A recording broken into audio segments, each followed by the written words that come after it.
Je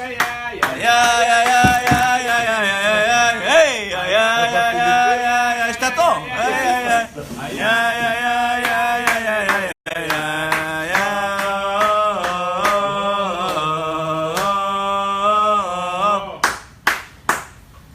Ok, Laila Tov à tous, Laila Tov, bienvenue sur le shiur du dimanche soir. J'ai l'impression d'être à la télé, tu sais, bienvenue dans le... Yallah, Chazak, bon, Hachem, on est... La Mavdi Ben Kodesh Lechol. Alors, que ce shiur, Bezrat Hashem, soit Léon Nishmat, Noam Ephraim Ben Rachel, Shmuel Ben Eliza, Nissim Dahan, Victor Aviel Ben Fortune, Mimoun Ben Yamna, Yitzhak Ben Tamar, Hamisha Claudine Bat Henriette Kouka. Oui, Refoua Shelema. Les Aaron Ben Esther, Aaron Chaim Ben Rivka. Et que chacun pense à qui il a en tête. Bezrat Hashem. Très bien. Donc on a la chance aujourd'hui de commencer un nouveau Likutei Moharan. Ce Likutei Moharan, c'est le Likutei Moharan Chet, puisque la semaine dernière on a fini le Likutei Moharan Zayin. Baruch Hashem, Zachino. Et on commence donc le Likutei Moharan Chet. Et ce Likutei Moharan, comme tous les Likutei Moharan, il a énormément de secrets en lui. Il y a Baruch Hashem, énormément de secrets qui sont là et qu'on va essayer de dévoiler ensemble. Et vous allez voir que c'est matok ou de vache, comme toute la Torah de Rabbeinu, Baruch Hashem, Shtabar Shem Olam. Voilà. Alors, il commence comme ça. Raïti, j'ai vu, Veine Menorat Zahav, Kula Vegular al Rosha, qu'il y avait un chandelier en or et un récipient à son sommet. Ça, c'est le verset dans Zecharia que maintenant Rabbeinu va utiliser pour son enseignement. Évidemment, le verset, pour l'instant, ne nous intéresse pas comme d'habitude, parce qu'on ne va pas rien comprendre à ce que veut nous dire Rabbeinu, tant et aussi longtemps qu'on n'aura pas passé à travers l'enseignement de Rabbeinu. Et voilà le Aleph de l'enseignement. Et vous savez qu'il y a un klal dans le Likutei Moharan. Il y a un klal dans le Likutei Moharan. C'est quoi ce klal-là? C'est que dans le Aleph, tout est contenu. Tout l'enseignement est contenu. Ça veut dire que si vous avez compris l'enseignement au complet, après ça, quand vous allez revenir dans le Aleph, vous allez retrouver caché ou Beremazim ou de façon allusoire, on va retrouver dans le Aleph, dans le premier paragraphe, tout le reste du Likutei Moharan. Donc en vérité, il faut bien comprendre le Aleph parce que c'est lui qui est le shoresh de tout le Likutei Moharan. Comme ça marche. Il y en a qui disent même le premier mot. Dans le premier mot, on retrouve tout le Likutei. Et bon, alors on n'est pas au niveau du premier mot, mais on va essayer de comprendre en tout cas le premier paragraphe. Hine yakar genuche venoa. Shekorim. Bon, alors il appelle lui en yiddish, je ne vais pas le dire parce que je ne veux pas m'humilier en public, mais Ish Israéli. Ok? Ki hu shlemut achesronot. Voilà quelque chose qui est extrêmement précieux au jeu d'Akadosh Baruch Hu et qui est en vérité shlemut achesronot qui va venir combler tous les manques de l'homme. Il y a un secret qui est la clé de tous les manques de l'individu, qui va chercher à combler, c'est-à-dire que c'est le moyen qui va permettre d'ouvrir les portes et qui vont permettre de combler les manques de l'individu, en bien ou en mal. Est-ce que vous avez une idée? Oui, non, peut-être. Il y a quelque chose qui va ouvrir une porte dans le ciel, et cette chose-là, en vérité, si c'était pas Rabbeinu qui le dit, jamais j'aurais pensé que c'était possible. C'est incroyable. Rabbi Nathan, il a dit, Rabbeinu, il a tout expliqué, sauf deux choses. Une des choses dont je me rappelle, c'est quand on dort avec la main comme ça. Il dit ça, je l'ai pas entendu expliquer. Tout le reste, j'ai entendu expliquer. Tout est dans la Torah de Rabbeinu. Alors, regardez ce qu'il dit ici. Il dit qu'il y a quelque chose de très très précieux aux yeux d'Hachem, et que cette chose-là, elle va ouvrir les portes qui vont combler les manques de l'individu. C'est quoi ces choses-là? C'est le soupir de l'homme. Quand l'homme, il soupire.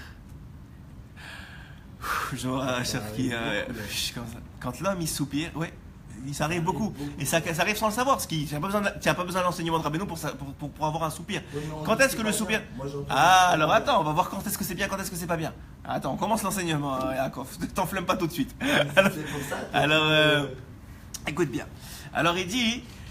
Il y a ce qu'on appelle le soupir de l'homme. Maintenant, le soupir, c'est naturel. Quand vous avez un manque, vous le remarquez. Quand il y a un manque, par exemple, tu veux quelque chose. Ou, par exemple, on va dire dans le Rouhani. Tu veux te réveiller le matin, mais tu n'y arrives pas. Tu veux te réveiller le matin, mais tu n'y arrives pas. Et encore aujourd'hui, tu t'es pas réveillé. Qu'est-ce que tu fais? Encore aujourd'hui, j'y suis pas arrivé.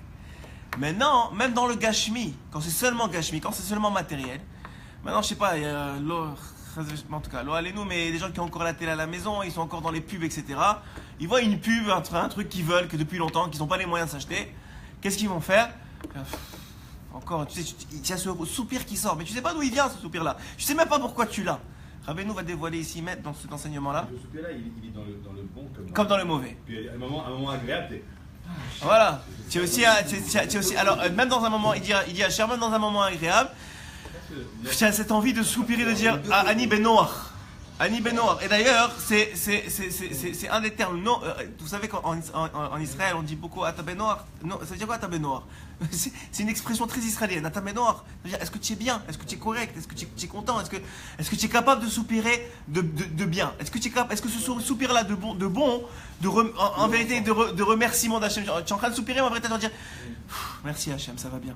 Tu vois tes enfants, tu as du nachat de tes enfants, qui est un peu les mêmes lettres de Noach, sauf qu'il y a le taf qui s'ajoute, on va expliquer pourquoi. Mais quand tu as du nachat de tes enfants, tu as ce soupir-là qui vient. Maintenant, il faut comprendre quelque chose. Ça, c'est très très précieux aux yeux d'Akadosh Baruch Hu. Et plus que ça, c'est pas seulement que c'est très précieux aux yeux d'Akadosh Baruch Hu, mais ce Noach-là, ce soupir-là, il va m'abchir quelque chose, il va aller chercher quelque chose dans le ciel. Alors maintenant, ce qui est incroyable, on va continuer. Qu'est-ce qu'il va aller chercher? À travers la respiration. C'est quoi la respiration? C'est un ruach de vie, c'est un vent de vie. C'est un vent de vie. Nivra olam, le monde entier il a été créé. Hachem, avec quoi il a créé le monde? Avec le souffle. Avec des paroles, mais ça veut dire de quoi il vient des paroles? Du souffle. C'est ruach hachaim. Kemoshe Katuv, Uvruach Piv, Kol Tsevam, comme c'est écrit dans Teilim, Uvruach Piv, par le Ruach, et volontairement je ne veux pas traduire le mot Ruach parce qu'il peut avoir plusieurs significations. Une des significations c'est le souffle, une autre signification c'est que c'est une partie de la Neshama. Vous savez que la Neshama, elle est divisée en 5 parties, on le rappelle souvent. Une des parties, c'est le Ruach. Oui, on a Nefesh, Ruach, Neshama, Chaya Yachida. Le Ruach, oui, il est contenu dans le cœur. Vous allez voir que tout le sol du Ruach, il est relié à la partie de Neshama qui s'appelle Ruach aussi. Donc, et aussi, on voit qu'il y a quelque chose qui s'appelle le Ruach Hashem, qui s'appelle le souffle de vie, qui s'appelle le vent d'Hashem. Ça s'appelle le Ruach Hashem. Donc déjà, très rapidement, on a vu 3 Ruach. Le Ruach de la Neshama, le Ruach qui s'appelle le soupir, et le Ruach qui est le Ruach d'Hachem. Donc on ne peut pas vraiment définir. Et Rabbeinu, il va, comment on appelle ça? Ça va? Okay. Alors, le Rabbeinu, il va, comment on appelle ça? Il va utiliser ces 3 éléments-là. Il va utiliser ces 3 éléments-là pour justement étayer et expliquer qu'est-ce que ça veut dire ce Ruach Hachaim. Et pourquoi il est tellement précieux de Kadosh Baruch Hu. Je ne vais pas donner la clé tout de suite, je peux vous la donner un petit peu, mais on va continuer dans les mots, ok? Et même, en plus de ça, tu vas voir que le Ruach, il a un rôle même pour renouveler le monde. Vous savez que le monde, il est renouvelé à chaque seconde. Et puisqu'il a été créé avec le Ruach Elohim, alors ce même Ruach-là, à chaque seconde, il recrée le monde. À chaque seconde, il donne de la vitalité au monde. Parce que le Ruach aussi, c'est la vitalité. Et en vérité, ici, Rabbeinu, il va t'expliquer pourquoi nous, Baruch Hashem, on a ce truc-là, on a un très bon exemple dans cette grille-là, que tous les matins après la tefila, on danse et on chante. Pourquoi avant les shiurim, on chante? Je sais pas, des fois, on commence la vidéo un peu avant le shiur, vous voyez qu'on est en train de chanter, on a un icône. Pourquoi? D'où elle vient cette envie? C'est pas, personne ne vous demande, on vous force pas. N'est-ce pas? Personne ne vous force à chanter là, vous êtes arrivé, on a chanté. D'où il vient cette envie de chanter là? Elle vient de ce Ruach HaChaim. Ce Ruach HaChaim, il te donne de la vitalité. Cette vitalité qui fait que tu es toujours mechadesh dans ta avoda. Tu es mechadesh, c'est-à-dire que tu es toujours renouvelé dans ta avoda. D'où elle vient ce regesh? Vous savez qu'il y a des gens, malheureusement, même dans la Torah, ils étudient, mais ils sont dans ce que Rabbeinu il appelle l'habitude. Il est dans cette habitude-là qui fait que quoi? Que l'homme, il perd le désir de ce monde, il perd pas de ce monde-ci, des actions qu'il fait, il perd le plaisir des actions qu'il fait. Il est dans l'habitude, il pense même plus à ce qu'il fait. On a beaucoup dans les petits clips, ceux qui suivent maintenant les petits clips de la journée, les conseils du jour, on a beaucoup parlé du Haïnyan, du vivre le moment présent. Peut-être je reprendrai ça en 5 minutes juste pour les gens qui n'ont pas le temps de suivre tout le shiur. Mais sachez qu'un conseil très important de Rabbeinu, c'est de ne pas tomber dans l'habitude. De ne pas tomber dans cette habitude-là qui fait en sorte qu'on oublie ce qu'on fait. C'est devenu habituel de mettre les téfilines, c'est devenu habituel de faire la prière. On n'a plus de plaisir de ça. Et même dans la Torah, quelqu'un peut étudier la Torah tous les jours, mais maintenant il a un seder, il se pose même plus la question, il n'y a plus rien qui est mechadesh sur lui. Quelqu'un il peut être devant les plus belles choses de ce monde. Il peut être devant un coucher de soleil ou un lever de soleil. Au début ça va être extraordinaire, et au fur et à mesure que les jours passent, si c'est toujours le même coucher de soleil, s'il n'arrive pas à trouver la nekuda, le point qui est nouveau aujourd'hui, qui n'était pas hier, parce que Béhémet, il y a quelque chose de nouveau aujourd'hui, puisque Hachem mechadesh kol sha'a, kol yom, bien sûr kol sha'a, mais comme rega. Le chidouche, c'est que chaque instant, Hachem, il renouvelle. Si cette table, elle existe, c'est qu'à chaque instant, il y a une nouvelle vitalité qui rentre. Chaque instant. Il y a une vitalité qui permet que maintenant, il y a l'écouté morale qui soit assis dessus. Il y a une autre vitalité demain qui sera qu'un soda hashmal sera assis dessus. Il y a une vitalité demain qui aura un autre livre qui sera assis dessus, etc. Et la chaise, la même chose. Et encore plus l'individu. L'individu, il a un Ruach HaChaim qui lui rentre à chaque fois. Comment il fait pour rentrer? Il rentre par la respiration. La respiration, elle tire cette Ruach-là. Maintenant, quand tu soupires, qu'est-ce que tu fais? Tu viens aller chercher de toi. Parce qu'en vérité, c'est quoi le soupir? C'est une respiration prolongée que tu as choisi de prolonger. C'est-à-dire, normalement, tu n'as pas besoin de soupirer pour respirer. Tu respires normalement, c'est l'habitude. Mais quand tu soupires, tu as une conscience que tu respires. Cette conscience-là de respiration-là, c'est quoi? C'est que toi, tu as choisi maintenant d'aller chercher plus que la respiration. D'aller chercher quelque chose en plus. C'est quoi ce quelque chose en plus? C'est le Ruach HaChaim ou bien le Ruach HaSitra Achara. Le Ruach HaChaim, c'est-à-dire le Ruach de vie, ou bien le Ruach de Sitra Achara, le Ruach du mauvais côté. Maintenant, qu'est-ce qui définit que tu t'en vas vers le Ruach HaChaim, que tu vas chercher maintenant de la vitalité pour servir Hachem, ou que tu vas chercher de la vitalité pour les plaisirs de ce monde et pour servir le côté du mal? C'est pourquoi est-ce que tu soupires? Pourquoi est-ce que tu soupires? Quand un homme, il soupire parce qu'il n'est pas encore au niveau de servir Hachem comme il voudrait, parce qu'il a raté une fila, parce qu'il aurait voulu être meilleur avec sa femme, mais malheureusement, il n'y arrive pas encore, parce qu'il s'est encore disputé, parce que ceci ou cela, et à la fin, quand il est sorti de tout ça, il est là devant Hachem dans son égo des doutes, dans ces 5 minutes qu'il parle avec Hachem, même si ce n'est pas énorme. Il a pris un moment maintenant, il a réussi à combattre ce Yetzirah-là, et à soupirer de tout ça, ou bien quand il est dans un moment tellement bon et qu'il se rappelle que ce moment-là, il n'est pas arrivé tout seul. C'est Béhémet parce que Hachem, il est là. Parce que Hachem, il lui a donné ce moment-là. C'est Shabbat maintenant, et tu es avec tes enfants, et il t'a dit, Hachem, il t'a donné ce moment-là. Et tu dis pas, Stam, c'est normal, je respire comme normalement parce que de toute façon, c'est normal. Non. Même si tu n'es pas conscient que c'est Hachem qui te l'a donné, maintenant, le fait que tu respires et que tu soupires, ça montre que tu réalises qu'il y a quelque chose d'extraordinaire qui est en train de se passer. Tu vois que maintenant, tu es benachat, tu es benoach, tu es bien. Pourquoi tu es bien? Parce qu'il y a quelque chose qui n'est pas normal, il y a quelque chose qui est au-dessus de la normalité. Même si c'est quelque chose qui arrive toujours, si tu arrives à te renouveler dans cet esprit-là, tu viens de trouver quelque chose de meyouchad dans la situation, tu viens de trouver quelque chose d'exceptionnel dans la situation, et tu soupires. Et Rabbeinu, il dit, maintenant quelqu'un qui soupire de façon générale, je croyais que j'attendais la bracha, je croyais que j'avais fait. Maintenant celui qui soupire de façon générale pour les Rishon Kodesh, c'est pour ça que quoi? Que quand vous allez dans une synagogue Breslev, de façon générale, vous allez entendre pendant la Hamida que des soupirs. Et ça va finir par un oi. Oi. Tu vas dans une synagogue Breslev, il n'y a que des oi. Tu vas au Rosh Hashanah, tu vas dans une synagogue, tu entends oi. Qu'est-ce qu'il y a? Il y a des gens qui les frappent, c'est quoi l'histoire? Non, ils cherchent le soupir de Kedusha. Ils cherchent à aller chercher le Ruach HaChaim. C'est pas pour qu'on nous regarde, c'est pas pour faire semblant, c'est parce que Béhémet, sachez et soyez convaincus que chaque chose qui existe dans ce monde, elle est en vérité pour servir Hachem et pour se rapprocher de lui. Tout ce qui a été créé pas dans le monde, c'est seulement pour se rapprocher de lui. Maintenant, nous, on a oublié à quoi ça sert. On a oublié pourquoi on respire. On a oublié pourquoi ça. Alors on dit, bon, la respiration, c'est normal parce que tu as besoin pour vivre. Mais sache que même dans ça, il y a des secrets. Même dans ça, il y a une façon de se rapprocher d'Hachem. Même dans ça, il y a une façon de maximiser la respiration. Bon, les élèves Alpha Dalim, il y en a qui ont sorti une science de ça, qui s'appelle le yoga. Le yoga, c'est quoi? C'est la science de la respiration. Qu'est-ce que tu vas voir chez eux? Ils vont te dire, c'est quoi le yoga? Respire profondément et attends 5 secondes, que tu respires et ensuite tu ressouffles. Et tu vas voir que eux ils vont te dire, les scientifiques ils vont dire, ça invoque le système parasympathique, qui est genre le système du noir. C'est quoi le système parasympathique? C'est celui du repos. Et comment tu fais pour l'activer? Tu vas voir les scientifiques, ils vont te dire quoi? En préparant le shiur Mina Shamayim, je suis tombé sur comme ça, un petit keta comme ça, qui parlait de ça. Comme quoi Hachem il prépare tout. Il t'envoie même chez à travers les goyim, il t'envoie des informations pour renforcer la Torah. Et qu'elle n'a pas besoin de renforcement. Mais ceux qui l'écoutent probablement qu'ils avaient besoin de ce renforcement-là que je vais dire. C'est pour ça que je l'ai trouvé.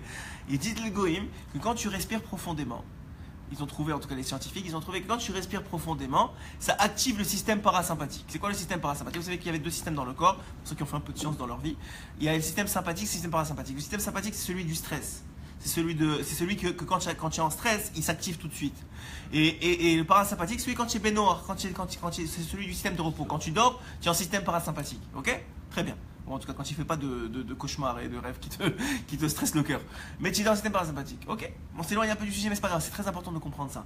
Donc en vérité, ils disent les scientifiques, comment tu fais pour activer? Maintenant, même quand tu es pas en période de stress, vous allez remarquer qu'on respire toujours rapidement. Même si maintenant tu es au travail, maintenant il n'y a rien qui te stresse vraiment. Mais on est toujours en sympathique. De plus en plus, on est revasman. La plupart du temps, on est en système sympathique, on est en système de stress. On est en système de respiration. Et comment on sait ça? Comment vous savez ça? Moi, je l'ai essayé cette dernière semaine. Si vous essayez, c'est aussi un autre conseil que peut-être je développerai. Si vous essayez maintenant de faire ce que disent ces goïms-là, de respirer profondément, juste pendant 5 minutes, vous allez voir que vous n'allez pas y arriver. Vous n'allez pas y arriver à faire cette respiration-là longue pendant 5 minutes, vous n'allez pas y arriver. Ça va vous bloquer parce qu'on n'a plus l'habitude de respirer comme ça. Pourquoi? Parce que Bémet, on n'est plus dans un dor de noir, on n'est plus dans un dor de tranquillité. On est dans une génération qui est, même quand tu crois que tu es tranquille, tu es toujours à courir après quelque chose. Et ça, c'est le sort aussi des doutes. Et c'est le sort de ce qu'il est en train de dire ici. Que quoi? Que quand tu respires profondément et quand tu soupires, quand c'est pour des bonnes choses, tu viens d'aller mamshir, tu viens d'aller chercher le Ruach HaChaim. Et quand tu soupires pour quelque chose qui n'est pas positif, je sais pas moi, quelqu'un est dans la rue, il regarde une femme, c'est pas sa femme et il soupire de ça.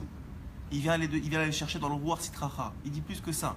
Rabbeinu il dit le Shoresh, puisque c'est Hachem Yitbarach qui donne ce Ruach là. Donc le Shoresh, la source du Ruach HaChaim, c'est Hachem. Et il va expliquer comment on va chercher chez Hachem. Mais le shoresh de Sitracha, même si c'est Hachem qui a tout créé, c'est pas Hachem qui va te souffler ça. D'où il vient ce souffle-là? Il vient du Gehinam, de ton propre Gehinam. Tu es en train d'attiser les flammes de ton propre Gehinam.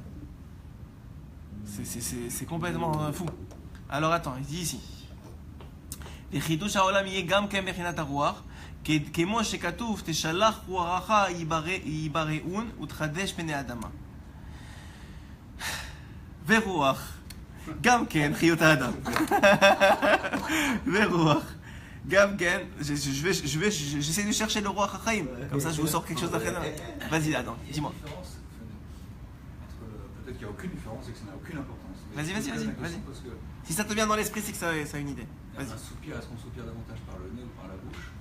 Et est-ce que ce que tu es en train de développer, ça concerne plutôt un soupir qui viendrait par le nez ou par la bouche?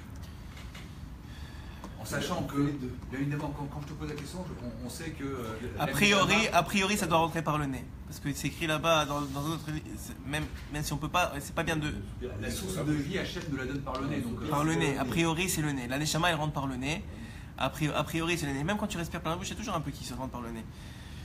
Mais c'est très bien. Est-ce que quand on respire pour le roi Chaim, on peut remarquer que ça vient par le nez? Parce que tu es bénoir. Et quand tu respires pour des choses de ce monde, tu es plus par la bouche? Est-ce qu'on peut dire ça comme ça? Je sais pas, peut-être. Moi, il faudrait voir une estimation expérimentale. Mais Rabbeinu ne dit pas ça. Alors? Un bébé, ouais. quand il naît, Ouais. son premier soupir. C'est par le nez. Ça rentre par le nez. C'est écrit par le nez, ça ouvre les poumons. Le bébé, ça rentre par le nez, ça rentre par les poumons. Ça c'est écrit que Ruach Hashem, c'est par le nez. La Neshama, c'est écrit que la Neshama elle rentre par le nez. Oui, la Neshama c'est connu. Le Zohar il dit ça, hein? Le bébé est déjà créé comme ça. Mais oui, mais c'est pas le souffle de vie. C'est un souffle de vie, ça. Exactement, c'est le souffle de C'est vie. le premier souffle. C'est sa première respiration, Ken. C'est un Neshima. C'est pas. On va rentrer dans les détails du Yikot Moral. Et où Gam Ken Chiyot Adam. Sachez que ce Ruach là, la respiration de façon générale, mais ce Ruach là en particulier, c'est la Chiyut Adam, c'est la vitalité de l'homme, comme on a dit. Parce que la vitalité de l'homme, elle vient de sa respiration. Arrête de respirer, tu vis plus, c'est tout. Ça a l'air pas shoot, mais il veut aller chercher quelque chose de beaucoup plus profond. Parce que sachez une chose, les choses les plus profondes sont cachées dans les choses les plus simples. Je le dis souvent, mais les choses les plus profondes, c'est juste une conscience des choses simples. C'est juste qu'on n'a pas conscience de ce qui est caché dans les choses simples. Et sachez que dans notre génération, c'est pour ça que ça nous est révélé à nous, on est tellement bas, Baruch Hashem, je vais vous dire franchement, Baruch Hashem qu'on est tellement bas, parce que maintenant on est en train de nous dévoiler que les secrets qui sont dans les choses les plus simples qui existent. Parler avec Hashem, respirer, c'est pour ça que Baruch Hashem, on essaie de faire ces petits conseils là par jour de 5 minutes, pour réaliser, c'est pas on parle pas de halakha, on n'essaie pas de parler de choses extraordinaires. Baruch Hashem, il y a beaucoup de grands talmidei chachamim qui parlent de choses extraordinaires. Mais simplement de se rappeler, de prendre conscience, simplement de prendre conscience des choses qu'on a déjà en nous. La respiration, le remerciement, dire merci, le fait de parler avec Hachem, c'est des choses qu'on parle, tout le monde parle. Mais prends conscience qu'il y a un Kadosh Baruch Hu, parle avec lui, prends conscience que tu respires, respire pour lui. Fais des choses comme ça et tu as atteint des niveaux, nous dit Rabbeinu, beaucoup plus haut que des traités, de Gemara, etc. C'est pas, je ne dénigre pas, il faut étudier. La Torah c'est le roi Chaim, il va dévoiler que la Torah c'est le roi Chaim. Mais sachez que grâce à des choses pas shoot, qu'on est conscient de ce qui est caché dedans et qu'on le fait pour les bonnes raisons, on atteint des niveaux dans le ciel qui sont beaucoup plus hauts que des choses extrêmement compliquées. Et ça c'est le chidouche de Rabbeinu. Moi j'ai remarqué dans ses enseignements, c'est ça le principal rythme. Il y en a beaucoup, mais un des grands chidouches de Rabbeinu, c'est d'avoir donné de la chayut, de la vitalité à des choses tellement simples et que en les faisant, tu sens un rapprochement avec Hachem que tu peux t'asseoir des heures sans bémet. Moi je le sais de moi-même qu'avant Rabbeinu et après Rabbeinu, tu peux t'asseoir des heures à étudier, ou tu peux faire des tfilotes, etc. Tant que tu n'as pas fait la tfila de Rosh Hashanah, où tu es là, etc. Mais c'est la même que partout dans le monde. Mais non, tu es 10 000 personnes et tu soupires et tu cries. Mais maintenant, c'est quoi crier? C'est quoi sauter? Il te dit maintenant, tu sais, tu n'es pas joyeux, allez sauter, tape des mains. Mais attends, ils vont me prendre pour un fou, c'est les fous qui font ça. Non, même dans ces choses simples là, tu vas m'abdiquer ta dinim, il dit Rabbeinu. Tu vas annuler les dinim dans le ciel. Quoi? Quand tu apportes des mains, je vais annuler les dinim. Ouais, si tu tapes des mains parce que tu veux glorifier Hachem et parce que tu veux le remercier, alors oui, tu vas m'abdiquer ta dinim. Oui, tu vas avoir un impact incroyable dans le ciel. Oui, tu vas avoir un impact extraordinaire. Et c'est pour ça que ça touche notre génération, et en particulier par Internet. Vous allez voir que Rabbeinu, de plus en plus, il est présent sur Internet. Pourquoi? Parce que les gens on va pas se le cacher, et même nous, la plupart des gens qui sont sur Internet, c'est pas des charedim, de façon générale. D'abord, parce que, comme il dira, moi je nomme toujours Rav Yosef, il disait toujours, il parlait à propos de la musique. Je sais vous dire, aujourd'hui s'il parlait d'Internet, c'est encore une autre chose. Il disait ce qui éloigne certains, rapproche les autres. Et aujourd'hui, ceux qui sont rapprochés par les shurim, Baruch Hashem qui y a aujourd'hui sur Internet, qui sont excellents et avec plein de rabbanim, c'est des gens qui pas forcément ont un cursus, je vais dire universitaire, mais yeshivatique, de yeshiva, avec de la Gemara, etc., qui étudient 12 heures par jour. C'est pas forcément ça. Et c'est pas mauvais. C'est pas mauvais. Ne croyez pas, chacun il a son tachli dans le monde. Si on est dans cette place, c'est parce que c'est la meilleure place pour nous. Chaque fois je le dis, et chaque fois c'est vrai. Ça veut pas dire qu'il faut pas arriver à un niveau de 12 heures par jour. Mais le chidouche de Rabbeinu, c'est d'arriver à un 12 heures, mais pas n'importe quel 12 heures. Pas un 12 heures khalash. Pas un 12 heures sans regesh. Pas un 12 heures où tu étudies parce que c'est habituel d'étudier. Non, un 12 heures que tu as un plaisir intense à étudier. Une fila que après, sans qu'on te le demande, tu chantes. Sans qu'on te le demande, tu as envie de sauter. Mais d'où il vient? C'est de roi Chachaim. Ce roi Chachaim là, tu es parti le chercher dans la tfila. Ce roi Chachaim là, tu es parti chercher dans la tfila. Quand tu finis ton étude et que tu as envie de sauter. Quand tu finis un moment avec ta femme et qu'elle a envie de t'embrasser, avec votre respect, mais qu'elle a envie de se connecter à toi, c'est que ce moment-là, il y avait du roi Chaim dedans. C'est qu'il y avait Hachem entre vous. C'est qu'il y avait Hachem dans votre relation. Quand tu viens de parler avec un ami, qu'il n'était pas bien, et que tu viens de le réconforter, et qu'il sent dans son cœur que maintenant, il est mieux, il est plus proche d'Hachem, qu'est-ce qu'il a envie? Il a envie de t'enlacer. Tu lui as rien demandé maintenant, mais il a envie de t'enlacer. Pourquoi? Parce qu'il y a un roi Chaim, il y a une connexion divine qui vient d'être créée. Et ça, c'est dans les choses les plus simples de ce monde. C'est dans les choses les plus simples de ce monde qu'elles sont cachées. Et Rabbeinu, qu'est-ce qu'il fait? Il te dévoile. Il te dévoile qu'est-ce que dans les choses les plus simples que tu fais déjà tous les jours, mais dans lesquelles tu n'as aucune kavana, tu n'as aucune compréhension et tu n'as aucune intention.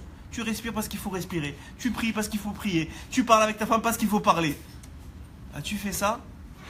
Quand tu fais ça, alors à ce moment-là, tu te retrouves dans une situation où tu fais les choses, ou tu viens là-dessus, là, tu auras comme j'ai dit hier, tu auras un sachar dans le Olam Haba, tu auras une récompense dans le Olam Haba.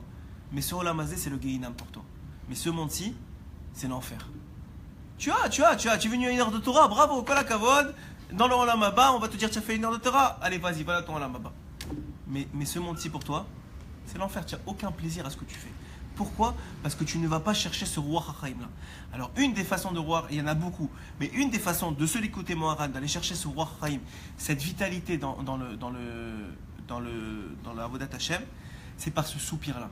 Ce qui est complètement ça. Mais quand tu soupires, et tu soupires pour une raison que tu sais que Rabbeinu il t'a conseillé de soupirer, pas pour rien, parce que maintenant tu viens chercher le roi de la création qui se renouvelle à chaque instant, tu viens le rentrer en toi plus que ça. Rabbeinu il dit, j'avance un peu dans l'écouter moral en dehors des mots, mais c'est important que vous compreniez l'essentiel. Après ça vous allez voir comment c'est écrit dans les mots. Il dit plus que ça, il dit maintenant pourquoi ça s'appelle roi. On a dit que le roi ça peut vouloir plusieurs choses. Une des choses c'est que c'est une partie de ta neshama. Il dit quoi, que ce roi là, qu'est-ce qu'il fait? Il rentre par le nez, mais où il va? Il va direct au cœur. Il va direct au cœur. C'est la pompe. C'est quoi la pompe Vous voyez qu'un scientifique qui écoute les Rabbeinu, il dit, il ferme les bouquins de science, il vient direct. Il te dit, c'est pas possible. C'est tout est écrit. Alors il dit Rabbeinu, tu sais pourquoi ça s'appelle roi? Parce que ce même roi là, c'est lui qui alimente ton cœur. Et il alimente pas ton cœur physique. Il alimente ton cœur spirituel qui s'appelle le roi de ta neshama. Il alimente ton roi. Il alimente tes midot. Il alimente, et c'est quoi le roi? C'est les midot. Il alimente ton cœur. Et donc ça se retrouve dans quoi? Ça se retrouve dans le roi même qui vient rentrer à l'intérieur. Maintenant, si ce roi là, si cette vitalité là, si cette respiration là, elle vient d'une respiration de Gdusha, et même il dira Beno, il me semble, pour l'écouter Morana plus tard, il dira Beno même en fonction de l'endroit dans lequel tu es. Si maintenant tu es dans un endroit de Gdusha, tu es en présence de Jean Kadosh, quand tu vas respirer, c'est sûr que si c'est Kavana, tu viens de multiplier par 10 milliards de fois, mais Kavana ça veut dire avec intention et que tu comprends ce que tu fais, tu viens de multiplier par 10 milliards de fois l'impact qu'il aura sur toi. Parce que tout passe par ta compréhension des choses et par ta marche avant. Donc maintenant, si tu es dans un roi de Gdusha, respire, il dira Beno. Si tu es dans une synagogue, respire, soupire. Et si tu es dans la rue, un endroit pas très bien, que tu es dans une rue qui est mal famée, comme on appelle ça, ne respire pas, cours. Reprends ta respiration et cours, éloigne-toi de là-bas. De là-bas sort le roi du Sitra Achara. Alors il dit comme ça. Le chiyut, la vitalité, c'est la neshima, c'est la respiration. Comme c'est écrit dans la Torah, Vaifar be'apav nishmat chaim. Que c'est écrit que tout ce qui est animé, de quoi ça vit? La nishmat chaim, d'une neshama, d'une respiration. Nishmat, c'est une respiration aussi de vitalité qui s'appelle le roi de vie. Qui rentre par où? Kol asher nishma roi chaim be'apav, par les narines. Toutes les respirations, elles rentrent par les narines. Et comme c'est écrit par les Chachamim, si tu perds la neshima, si ta neshima elle fait défaut, si ta respiration elle fait défaut, alors tu perds la vie. Quoi? Les Chachamim ils ont besoin d'écrire ça, Bémet. Ils ont besoin de nous donner une chose aussi simple que ça, que si tu arrêtes de respirer, tu meurs. Je veux dire, tout le monde sait ça, même le bébé il sait qu'il ne faut pas arrêter de respirer, tu rentres dans l'eau, tu arrêtes de respirer, c'est fini, il n'y a plus rien. Non, si tu arrêtes de te connecter au roi Hachaim, si tu arrêtes de te connecter à la vitalité, à la respiration de vie, alors sache que tu seras mort spirituellement aussi. Si tu arrêtes à te connecter à un roi de vie qui vient d'Hashem Yitbarach lui-même, alors à ce moment-là, sache que tu seras mort spirituellement. Tu vas être vivant, mais tu seras mort spirituellement. C'est-à-dire quoi être mort spirituellement? Ça veut dire que tu ne ressens plus les choses. Tu ne ressens plus ta Avodat Hashem. Tu peux prier, mais tu es mort. Tu ressens plus, t'as pas de regesh, t'as pas envie de chanter, t'as pas envie de sauter, t'as pas envie de. T'es pas beit la avout avec Hachem. Comment ça se fait? Yesod HaOlam il est là. Le fait d'étudier la Torah, Hachem il est dedans. Comment ça se fait que tu étudies la Torah et que tu penses à qu'est-ce que tu vas manger à tout à l'heure et qu'est-ce que tu penses, quand est-ce que ça finit? Comment ça se fait? Mais si Hachem il t'es connecté maintenant, ça veut dire que t'es pas vraiment connecté. Pourquoi? Parce que t'es pas avec le roi Chaim. Sache, le secret dans cet enseignement des sages, c'est pas si t'arrêtes de respirer, ça n'importe quel scientifique peut dire, t'arrêtes de respirer, tu meurs. Non, sache que si tu arrêtes d'aller chercher le roi Hachaim, de soupirer pour la Gdusha, de respirer dans des makom de Gdusha et de respirer volontairement et de prendre cette respiration-là, sache que même spirituellement tu es mort ou tu vas mourir. Nimtza. Ki eikar chiyut kol hadevarim hu bechinat ruach. Alors sache que l'essentiel de chaque chose qui a été créée, c'est le Ruach. Pourquoi? Ki sheyesh chisaron be'ezeh davar, que quand il y a quelque chose qui manque, quand on a un manque, alors maintenant vous allez comprendre pourquoi on manque. Pourquoi est-ce qu'on a un manque? Car achisaron hu bechinat achiyut shel oto hadavar, l'essentiel de ce manque, c'est l'aspect de la vitalité de cette chose-là. Qu'est-ce que ça veut dire? Ça veut dire que pour qu'on vive, il faut qu'on ait des manques. Parce que sinon tu respirais pas, tu n'as pas besoin de soupirer si tu n'as pas de manque. Qu'est-ce qu'on dit dans la bracha après avoir bu un verre d'eau? Allez-y. Baruch, Ata Hashem, Boré Nefashot Rabot, Veches Ronam. On bénit Hashem, Baruch Ata Hashem, oui, Boré Nefashot qui a créé les Nefashot, qui nous a créé, ouais, Nefashot Rabot, beaucoup, avec quoi? Avec leur manque. Comment tu dis Hachem, merci de m'avoir créé avec des manques? Non, crée-moi parfait. Non, mon grand. Tout ce monde-ci, il a été créé avec des manques. Pourquoi? Parce que c'est ta façon maintenant que tu manques de te connecter à Kadosh Baruch Hu. Ce manque-là, il va te driver, on dit. Il va te forcer à te connecter à Kadosh Baruch Hu. Et à chercher le Ruach HaChaim. Il va aller chercher le Ruach HaChaim. Pourquoi? Cette même chose, à laquelle il manque quelque chose, c'est en vérité, sa vitalité, elle est contenue dans ce manque-là. Pourquoi? Parce que ce Ruach-là, c'est lui qui lui donne son existence. À chaque fois, il va chercher un nouveau Ruach. Et ce nouveau Ruach, c'est lui qui le fait exister. Et le soupir, en revanche, c'est une extension de la respiration. Ça veut dire que tu viens prolonger ta respiration. Et ça aussi, ça s'appelle les aspects de Erech HaPaim qu'on va regarder. Je ne peux pas le traduire tout de suite. Que c'est en vérité un soupir prolongé. Et quand un homme il soupire, il va aller chercher maintenant, il va prolonger son Ruach et donc aller combler son manque. Grâce à ce Ruach HaChaim, il va combler son manque. Parce que l'essentiel du manque, il provient essentiellement de ce Ruach HaChaim. Ok, donc ça c'est le premier paragraphe versus le premier paragraphe. Donc tout ce que vous allez comprendre maintenant, c'est qu'il y a quelque chose de très très précieux que ces choses très très très précieuses, c'est le Ruach, c'est la respiration de l'homme, et pas la respiration, le soupir de Gdusha, on appelle ça, le Ruach HaChaim, c'est aller se connecter à travers ta respiration là, avec le souffle de vie que Hachem il donne à chaque instant pour créer le monde et pour te maintenir à toi. Et lorsque tu viens maintenant soupirer pour des choses de Gdusha, et tu le fais, des fois tu le fais pas consciemment, mais essayons de le faire consciemment. Dans la tefila maintenant, je sais pas, tu es dans la bracha de Atachonen Vadam Darat, que tu donnes à l'homme l'intelligence. Et tu dis Hachem, je suis tellement chasser dans ce niveau-là. Et tu souffles pour ça.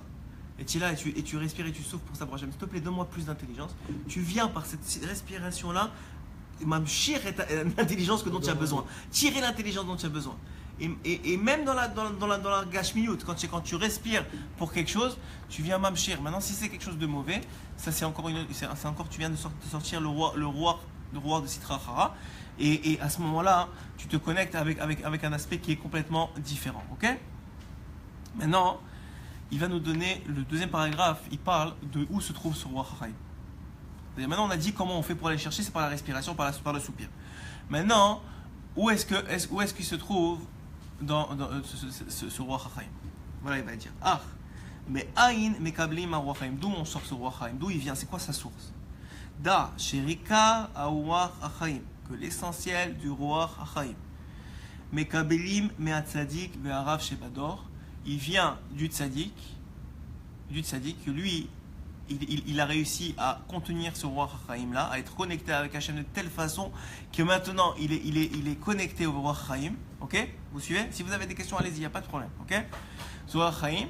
Et ensuite de ça, et aussi Rav Shebador, il donne une nuance ici, qu'il y a aussi un tzaddik de la génération, que lui il est mamshir le Ruach HaChaim, il ramène dans ce monde ce Ruach HaChaim, cette connexion avec Hachem particulière. Ok? Qui rikar Ruach HaChaim, parce que l'essentiel de ce Ruach HaChaim, il est où? Il est Torah, il est dans la Torah. Maintenant, quand vous écoutez un shiur, vous venez de vous connecter avec le Ruach HaChaim. quand vous étudiez la Torah, vous venez de vous connecter au Chaim. Maintenant, est-ce que tu vas réussir à concrétiser ce Ruach HaChaim dans la réalité? Ça, c'est seulement par l'action du soupir. Mais le potentiel, la source, elle vient de la Torah et du Tzadik Haemet et des Tzadik Haemet. Chaque personne a une différente façon de trouver son soupir. Chaque personne. Ça ne change rien. C'est parce que tu n'as pas. On est tous des humains. Oui, mais On tu n'as le pas la même rejette Nekuda. tous. Alors, tu as pas, il va dire qu'il y a pas, chacun il a son Ruach. Ton Ruach, c'est pas le mien. La preuve, c'est qu'on n'a pas la même Neshama. Le Ruach, c'est aussi la Neshama. Donc Adam, il n'a pas la même. Il les contient tous. Hein? Il les contient tous. Le Tzadik, oui. Le Tzadik, alors tu dis quelque chose d'extraordinaire qui est vrai, qui est quoi? Que Béhémet, le Tzadik, il a toutes les. C'est quoi le principe du Tzadik? C'est que c'est une Neshama Kolelet. C'est quoi une Neshama Kolelet? C'est une Neshama qui est. Ça va ouais? C'est quoi une Neshama Kolelet? C'est une Neshama qui contient toutes les autres Neshamot. C'est ça une Neshama Kolelet. Donc ça veut dire qu'en vérité, le Tzadik, il a toutes les Neshamas de Ham Israël de sa génération en lui. Il a tous les rouards de tout Ham Israël en lui. Donc maintenant, quand lui, il est Mamshir, lorsque lui, il fait un soupir, en vérité, il donne la vitalité à tout Ham Israël. Alors, mais Qu'est-ce qui se passe? Ça va? et ça veut Ouais. dire que ça va aussi dans le mauvais, ça va aussi dans le mauvais côté au trace de Shalom. Qu'est-ce que ça veut dire? C'est-à-dire que quand il y a plusieurs personnes qui vont dans le mauvais côté. Oui, il va dire. Attends qu'on avance, mais tu vas voir. Garde tes questions, c'est à la fin. Non, mais Je sais, tu vas les oublier, mais c'est à la fin. Ou bien Yaakov, toi, il te faut un stylo et une feuille. Hein. Donnez-lui un standard, s'il vous plaît. Écris les questions comme ça, on arrive à la fin. Parce que regarde, il va exactement ce qu'il dit. Quand tu es en train de dire, c'est ce qu'il dit Rabbeinu. C'est quoi ce qu'il dit Rabbeinu? C'est que maintenant, si tu es connecté au Rav des Sitra Hara, il appelle ça un Rav. Un Rav des Sitra Hara, alors tu viens de sortir exactement le roi. Comment tu fais pour te connecter au roi des Sitra Hara? C'est le Rav des Sitra Hara. C'est lui qui donne ça. Maintenant, qu'est-ce que je suis en train de vous dire? Mais c'est un très bon point qui est sorti. Puisqu'il dit que le roi, il est contenu chez le tzaddik, c'est parce que le tzaddik, il est kolelet. Il est neshama kolelet, c'est une chose très importante à comprendre. C'est d'ailleurs le secret de Oman Rosh Hashanah. C'est quoi le secret de Oman Rosh Hashanah? C'est quand tu vas à Oman Rosh Hashanah, c'est qu'est-ce qui se passe? Il dira, mais non, moi, étant donné que je suis le tzaddik de la génération, jusqu'à Mashiach, que je suis à une génération, sans dénigrer aucun autre tzaddik. Il y a plein de tzaddikim que vous êtes aussi kollel. Par exemple, je suis sûr, certains, c'est pas. D'ailleurs, Rabbeinu il dit que maintenant, quand tu es né dans une certaine famille qui est attachée à un tzaddik, ta neshama, elle est connectée à ce tzaddik-là. Elle est contenue dans ce tzaddik-là. Vous allez me dire les Chabad, leur neshama, elle est contenue chez le Rabbi de Lubavitch. C'est pas daï. Maintenant, Rabbeinu il dit, moi, je suis le tzaddik de la génération. Ça veut dire quoi? Et je vous garantis, même si ça dans mes mots à moi, ça a l'air de la gava, dans ses mots à lui, c'est pas de la gava, 1000%. Ne m'écoutez pas, écoutez-le lui, parce que c'est pas de la gava. Il vous dit juste, c'est un conseil qu'il vous donne. Alors il vous dit simplement, comme lui, il est kolelet, c'est-à-dire comme lui, il est avec la génération. Alors à ce moment-là, toutes les neshamas de la génération, depuis qu'il est venu dans ce monde jusqu'à Mashiach, ils sont contenus en lui. Donc maintenant, quand toi tu vas au Man Rosh Hashanah, Rabbeinu il dit, on s'éloigne un peu, mais c'est pas grave, on s'approche de Rosh Hashanah, c'est maintenant qu'il faut prendre des billets. C'est maintenant qu'il faut prendre, je vous dis, c'est maintenant qu'il faut prendre des billets, c'est maintenant que ça se joue. Alors il faut beaucoup prier surtout. Et alors, qu'est-ce que je disais? Ah, Mérila. Donc oui, il est kolelet, ça veut dire quoi? Ça veut dire que maintenant, il dit Rabbeinu, que c'est quoi le but de l'homme dans ce monde? C'est de faire son tikkun. Ouais, c'est de faire sa réparation. Tu viens dans ce monde, on est revenu plein de fois. Pourquoi? Pour faire son tikkun. Mais on ne sait pas c'est quoi le tikkun. À l'époque, il y avait le Rei Kadosh qui était aussi, lui, Neshama Kolelet, qui était aussi le tzaddik de la génération. On allait chez le Rei Kadosh, il te dit, voyez ton front, il disait, ok, ça c'est ça, c'est ça, tu dois faire ça et ça et ça. Ok. Maintenant, on n'a pas ça, on n'a pas le Rei Kadosh, on a Rabbeinu. Rabbeinu, il te dit, moi je ne vais pas te dire parce que c'est trop un grand migra que maintenant je te dévoile à toi en rêve ou en truc et je te dis, qu'est-ce que tu veux faire? Bon, peut-être que je sais pas assez zoré, mais on va faire quelque chose, toi et moi. Tu vas venir au Man Rosh Hashanah, tu vas venir chez moi et je vais te prêter mes yeux. Je vais te prêter mes yeux. Ça veut dire quoi, je vais te prêter mes yeux? Ça veut dire que maintenant, moi, j'ai ta nekuda. Il appelle ça une nekuda. En traduction littérale, c'est un point. Mais la nekuda, c'est pas seulement un point, c'est qui tu es vraiment. On a dit dans le celui qui a suivi le conte, que je conseille à tout le monde de suivre parce que c'est vraiment un conte extraordinaire. Le conte de la princesse disparue, on a dévoilé là-bas que nous, on est le Sheni Lameler. La nekuda, c'est le Sheni Lameler, c'est le second du roi. C'est ça la nekuda de l'homme. C'est qui il est vraiment. Il dit maintenant, moi, je sais qui tu es vraiment parce que moi, je suis qui tu es vraiment. J'ai en moi toi. Mais toi, tu sais pas qui tu es vraiment. Alors viens chez moi et je te prête mes yeux. Ça veut dire maintenant, je te montre qui tu es vraiment. Et c'est ça qu'il dit Rabbeinu. Donc quand tu viens chez moi, je te donne pas de tridouchim. Je t'invente rien du tout. Je te montre juste qui tu es vraiment. Donc maintenant, quand tu retournes chez toi, C'est quoi qui est dans ta valise? Il dit tiens, un cadeau, chacun qui vient chez moi il a un cadeau dans sa valise. C'est quoi? C'est toi. C'est toi le cadeau. C'est toi vraiment, c'est toi le cadeau. Mais toi tu sais pas qui tu es. Toi tu es pris dans tous les tarboulots de ce monde. Tu sais pas qu'il faut soupirer. Tu sais pas qu'il y a des choses simples que tu fais déjà. Mais qu'ils sont simples. Mais tu sais pas les utiliser, en faire des mines d'or. Tu sais pas que tu as de l'or dans les mains. Tu le traites comme de la pierre, mais c'est de l'or. Et c'est ça qu'il dit Rabbeinu. Tu es un diamant, mais tu ne sais pas, tu es plein de boue. Alors viens avec moi, je vais te montrer avec mes yeux à moi que tu es un diamant. Quand tu vas voir que tu es un diamant, tu vas commencer à nettoyer. Parce que si tu ne sais pas que tu es un diamant, tu ne sais même pas qu'est-ce que tu cherches. Si tu ne sais pas qu'est-ce que tu cherches, tu te dis moi je suis de la boue, j'ai même pas besoin de nettoyer, c'est moi, c'est ça moi. Je dis non, tu n'es pas de la boue, tu es un diamant. Viens, je te montre c'est qui tu es. Il dit ça c'est seulement quand tu viens chez moi Rosh Hashanah. Ça c'est le secret de Rosh Hashanah. On a fait une parenthèse, mais on va le faire je pense tous les dimanches d'ici Rosh Hashanah. Non mais je vous dis. Rabbeinu il dit que je veux que mes élèves ils fassent des élèves. Pas parce qu'il veut être grand ou que ce soit, parce qu'il sait que le tikkun ha'olam il passe par là.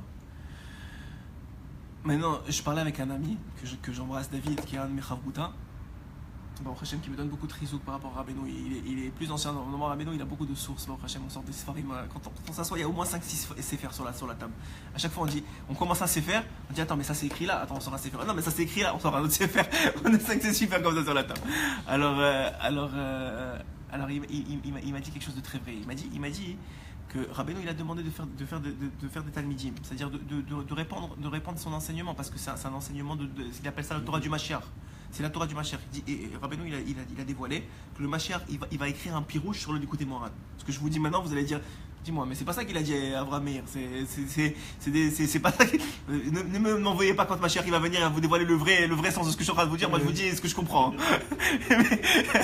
mais le Mashiach il va dévoiler ça. Il a dit aussi qu'il va dévoiler un pirouche sur le Midrash. Il a dit que dans le Midrash, qui est quelque chose de simple, on croit que c'est juste des anecdotes, le Midrash c'est juste des histoires.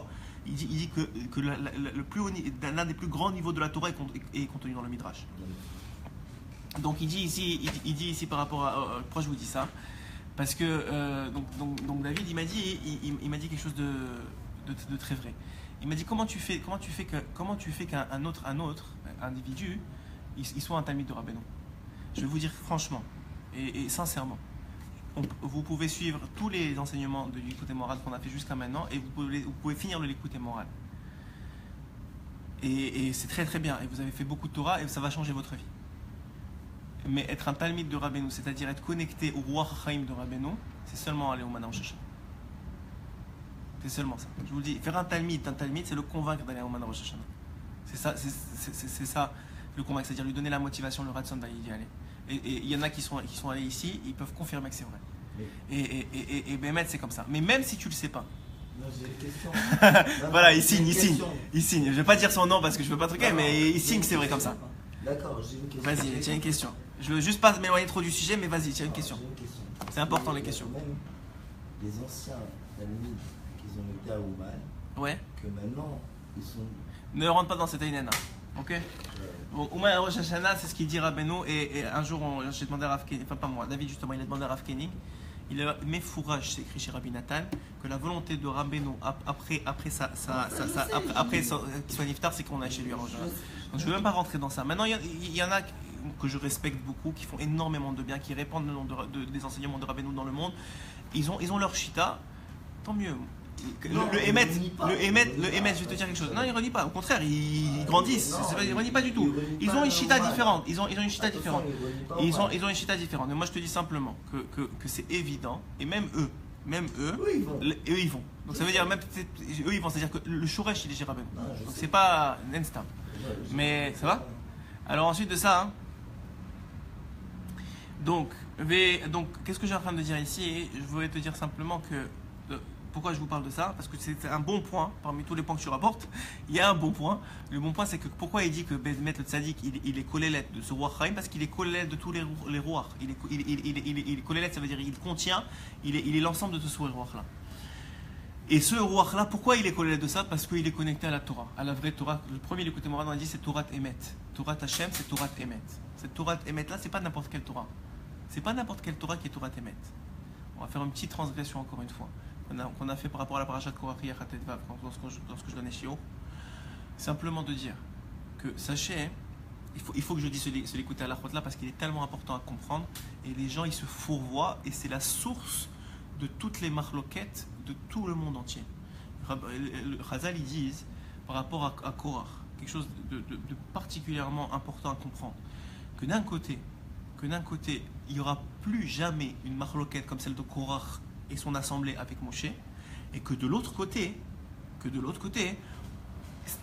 la source de toutes les marloquettes du monde, elles viennent de celle de Korach. Donc ça a l'air contradictoire complètement.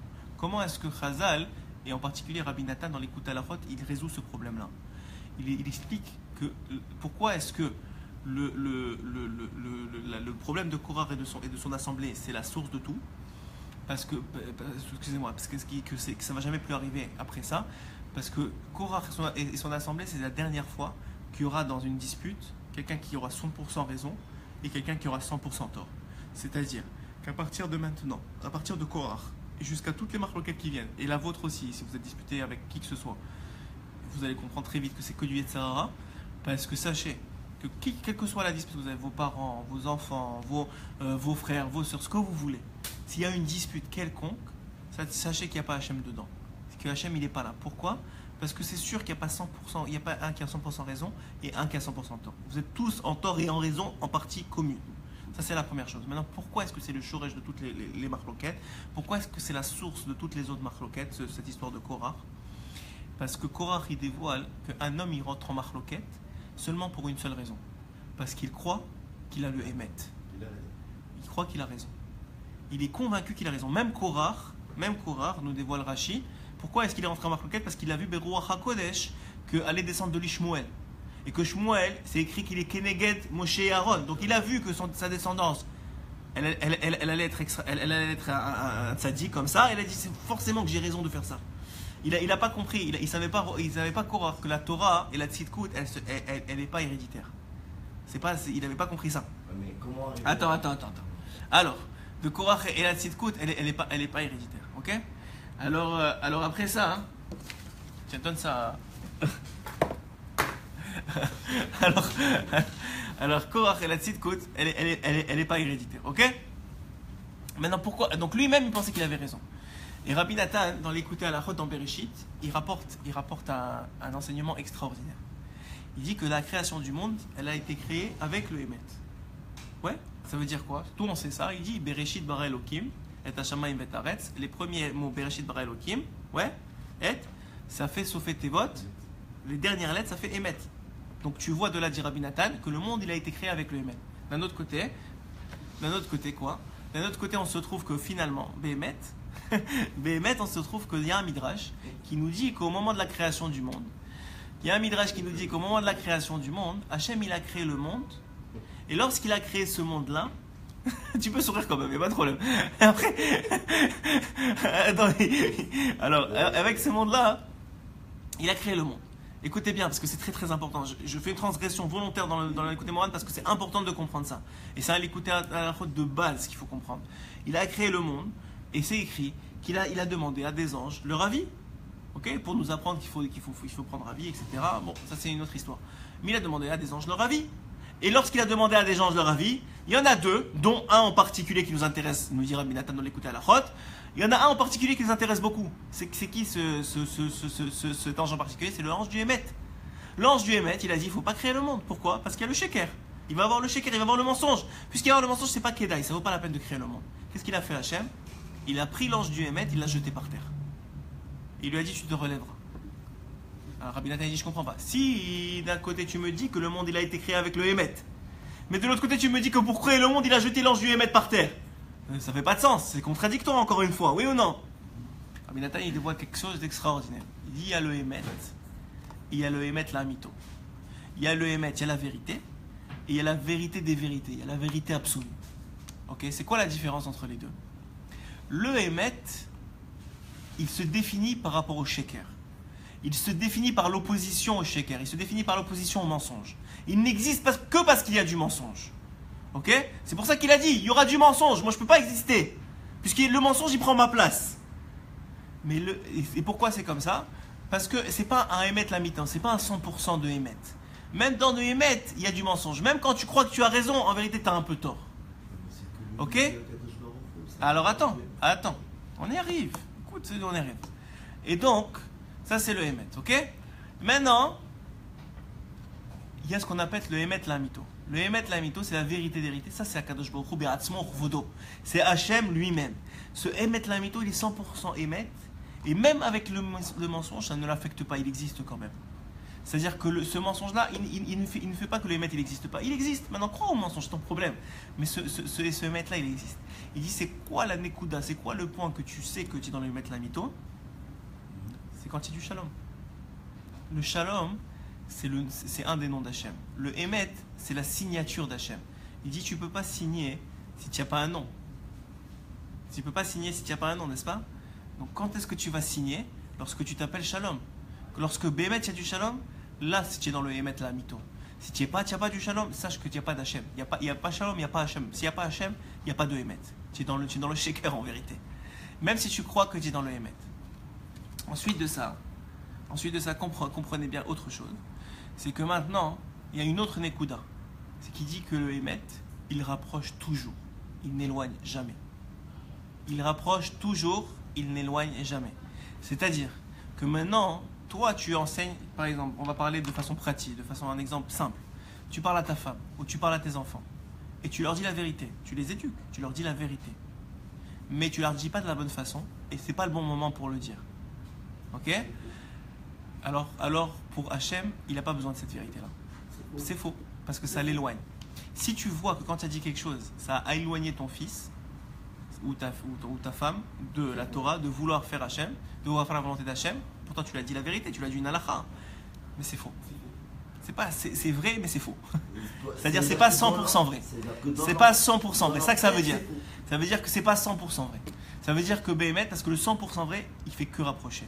Alors maintenant quoi, tu vois, alors quand j'ai dit ça à Shabbat, il y a une femme qui m'a dit, alors quoi, il faut rien leur dire, c'est pas vrai, il faut pas rien leur dire. Attends. Oui, c'est ça que j'ai dit. Une seconde. Donc il dit ici que Béhémet, il y a une femme qui m'a dit comme ça. Elle m'a dit alors quoi, il faut rien leur dire, il faut pas dire à son mari quand ça va pas, c'est pas vrai, il faut dire. Il faut dire. Bien sûr qu'il faut dire, il faut éduquer ses enfants. On va être responsable à 120 ans de ce qu'ils vont faire quand on sera parti de ce monde. C'est la preuve, c'est Béhémet comme ça, c'est écrit. C'est pour ça, moi je ne vais pas rentrer dans tout le shiur. Le Rachaim Akadosh dit pourquoi Korach, il n'est pas appelé au nom de Yaakov. Il est appelé au nom de c'est son père, son grand-père, son arrière-grand-père qui est Lévi, mais pas au nom de Yaakov.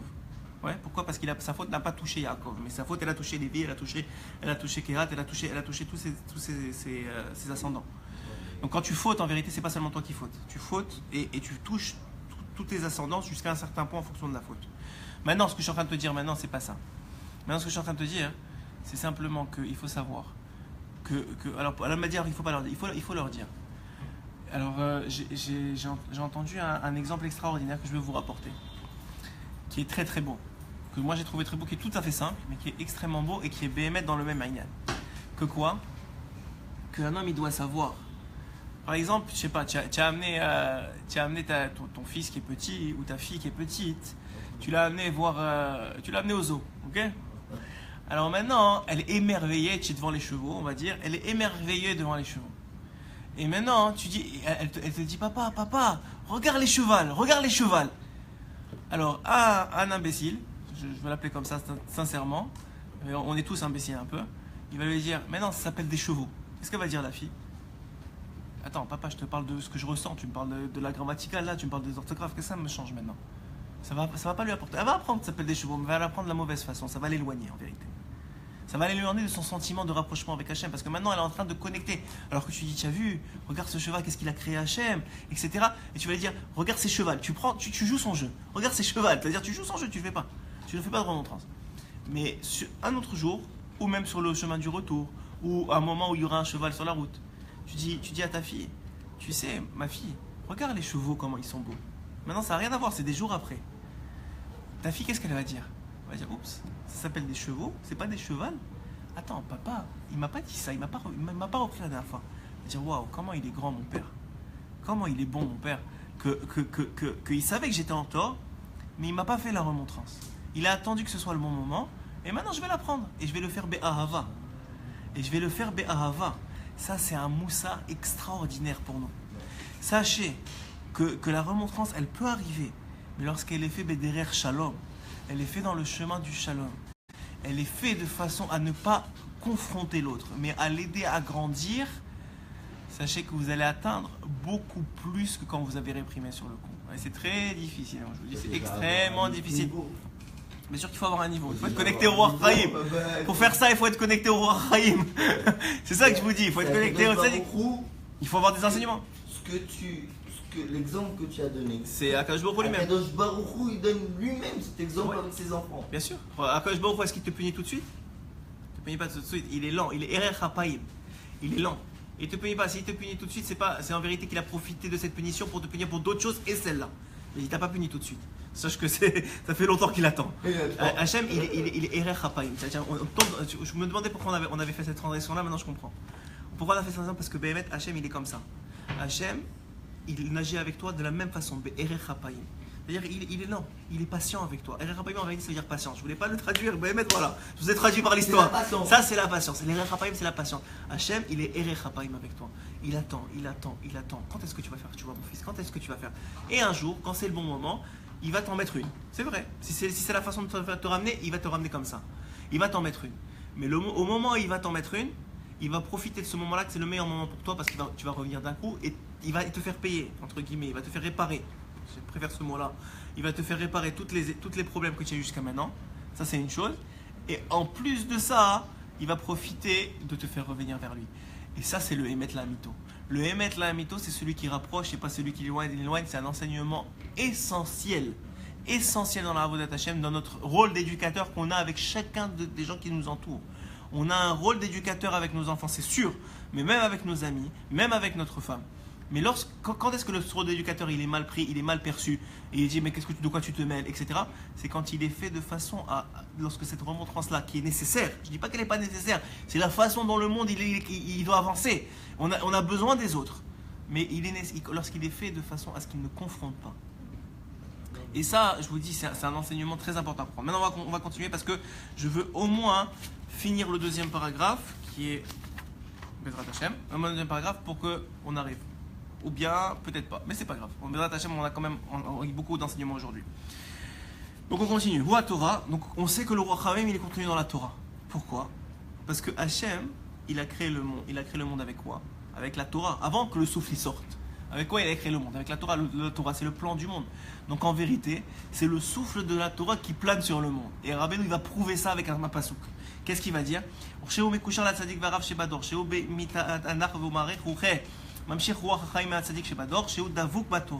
Pourquoi est-ce qu'il faut s'attacher au tzaddik? Parce que lui, il est attaché à cette Torah-là de vie, à cette Torah de Roi Chaim, et en prenant ses enseignements, en appliquant et en respectant et en apprenant ses enseignements, tu sors de la Torah du tzaddik, tu sors du Roi Chaim du tzaddik. Tu viens de prendre du Roi Chaim du tzaddik.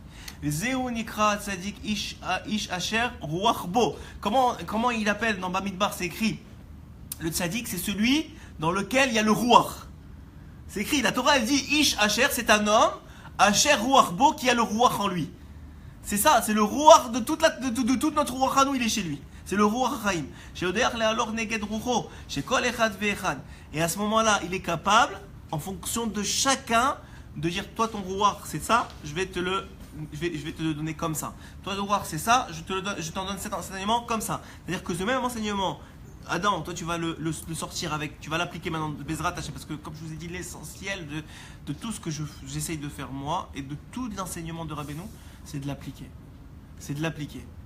C'est de l'appliquer, c'est bémet ça, c'est de l'appliquer. Si vous ne l'appliquez pas, vous avez gagné. Vous avez gagné 1 heure de Torah au Olam Haba, mais vous n'avez pas gagné le Olam Haba de ce monde-ci. Je le répéterai à chaque fois. Le Olam Haba de ce monde-ci, c'est d'appliquer les enseignements. De ce monde-ci, le Achigavo, ok? etc. Ok, alors on va donc simplement comprendre ça. Les Oshnikrat, c'est-à-dire que le tzaddik il a ce ruach-là, que ce ruach-là est contenu dans la Torah. Et on va finir par le verset qui prouve qu'il est contenu dans la Torah. Que j'essaie de trouver, même s'il est un peu plus tard. Où est-ce qu'il est ce verset-là? Il dit ici, ok, le ruach hachaim là, parce que il y avait un ruach particulier qui était Alpene Tehom, qui planait sur le monde. Ouais, c'est écrit qu'il y avait le ruach Hashem Alpene Tehom, il planait sur les eaux. Il planait sur les eaux. C'est quoi ces eaux-là? Selon le sens simple, on ne comprend pas ce que ça veut dire. C'est écrit dans Bereshit. Le Ruach Hashem, le souffle d'Hachem, il planait sur les eaux. Le souffle d'Hachem, il planait sur les eaux. Les eaux, c'est la Torah. Il plane sur la Torah, et c'est le souffle d'Hachem qui plane sur la Torah. Et il nous dit le Baal HaTurim. Il me semble que c'est le Baal HaTurim. J'espère que je ne dis pas de bêtises, mais il me semble que c'est le Baal HaTurim. Le Baal HaTurim, il dit c'est quoi ce Ruach Hashem? C'est quoi ce souffle d'Hachem? C'est le Mashiach. Le Mashiach, il plane sur les eaux. La Torah du Mashiach, elle plane sur la Torah de tout le monde entier. Elle est Mamshir Kotra Ruchot. Donc voilà, Bezrat Hashem, qu'on arrive à soupirer pour les bonnes choses et pas pour les mauvaises. Qu'on arrive à soupirer et à combler nos manques spirituels, puisque c'est de là vient le complément de manque, et qu'on arrive à utiliser les choses simples pour la Kedusha et à s'attacher aux tzadikim Emet Bezrat Hashem et à tous les tzadikim Bezrat Hashem. Chazak ou Baro. Chazago. Puis si vous pouvez, tu veux éteindre celui-là aussi?